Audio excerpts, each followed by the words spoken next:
yaciye imyeyo miremire, yarengeje urugero, hahandi ashobora kujya mu bwiherero ya myeyo ikamera nk'aho iri gukora ku bwiherero, sibyo? Bigenda gutyo. Aba badamu rero bose bafite iyo myeyo imeze gutyo itandukanye muri icyo kigero, banyazwa mu byiciro bitandukanye. Bitewe n'iyo myeyo hari uburyo uko inkoresho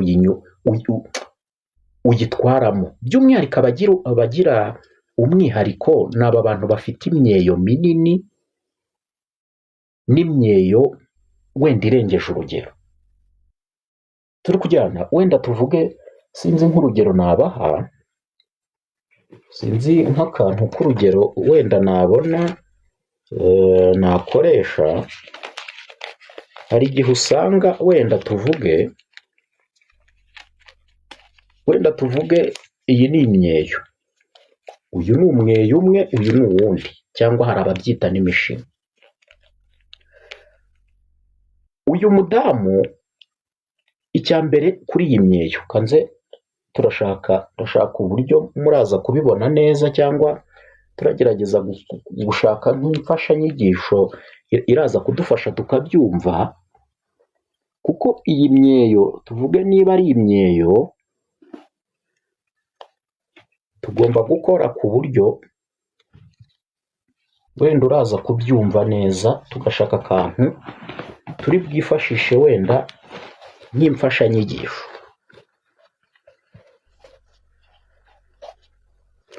Tuvuge ngo wenda nk'iki ni igitsina cy'umudamu, turiya tuntu tw'umweru turimo tugereranye n'imyeyo y'umudamu.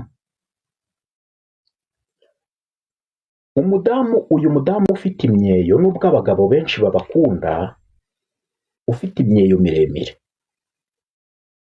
aba badamu akenshi aba ari akazi gakomeye kuri wowe mugabo, ku bijyanye no kumususurira iyi myeyo.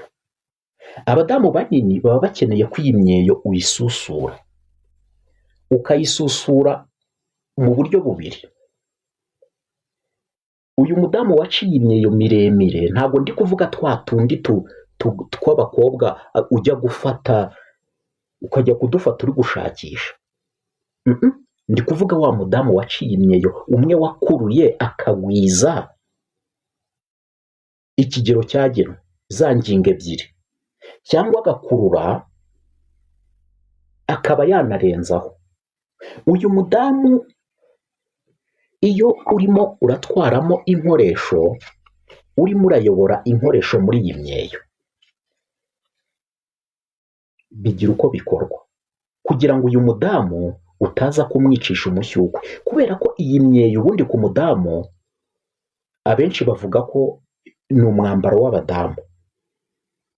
Turi kujyana, ni umwambaro w'abadamu, ariko noneho iyi myeyo itera umudamu santima, mbese imwongerera umushyukwe, reka mbivuge gutyo. Uyu mudamu rero kumwongerera umushyukwe biba bisaba nyine ngo uyikoreshe, ikore nyine uwo mudamu uwo mushyukwe awugire, ibimwongerere. Tuvuge nk'urugero, uyu mudamu ufite imyeyo minini aba akeneye kuyisusura mu buryo bubiri. Icya mbere urayisusura uri kuyikoraho, turi kujyana. Icya kabiri uyisusura ukoresheje inkoresho yawe. Ikibazo cyanyu ntabwo muri gufashwa. Impamvu mutari gufashwa, ntabwo muri gusharinga live kugira ngo n'abandi baze bumvire isomo. Ntabwo uraryumva wenyine ngo bikunde, kubera ko ntabwo najyaga njya kuri live gutya. Niyo mpamvu abantu benshi ntabyo bazi. Ubundi ahubwo binanyereka n'urukundo, urumva mwe muhise mubimenya. Hari abandi rero bagisinziriye batari kubimenya, batari kumenya ko Vumbika yaje live, kandi bashaka aya masomo. Nubishobora ubibutse, ubasharinga, nunabishobora ufite bwa buryo ujya utanga munyigisha, ariko ngo mujya mutanga n'amagifti n'ibiki byose, nabyo mubinjombe, ndebe ko nagura utuvuta two kwitwa twangira agasura keza, nkajya nsa neza ntari kugaragara nk'igikara, sibyo rata? nkaza kubigisha ntari igikara. N'abandi mubahamagare baze twige iyi mibonano, barayiga, hari utubanga tuba turimo. Urakoze cyane rata, ngo ndi uwa mbere, oya da, ntago ndi uwa mbere. Buriya imibonano mpuzabitsina bahora bayiga, nta muhanga wabyo, ni ukwivugurura. Uyu mudamu rero waciye imyeyo, narindi kukubwira ku bintu bijyanye no kuyisusura. Reka twiyigire, ubwo abandi bataza, ubwo bazaza ikindi gihe, cyangwa baraza tugiye kwitahira, twewe isomo twaricyuye. Nibaza isomo twaricyuye, nta kibazo, nuba wabifashe uzabimubwira, uzabimuganiriza, turi kujyana kugira ngo nawe abashe kugira utwo yumva. Hari umuntu uri gushaka kujoyininga, ariko bisaba ngo ube nawe ukora bya biga, umeze nkaho ubutumwa utanga cyangwa ibiganiro ukora bibe bifitanye isano n'ibi.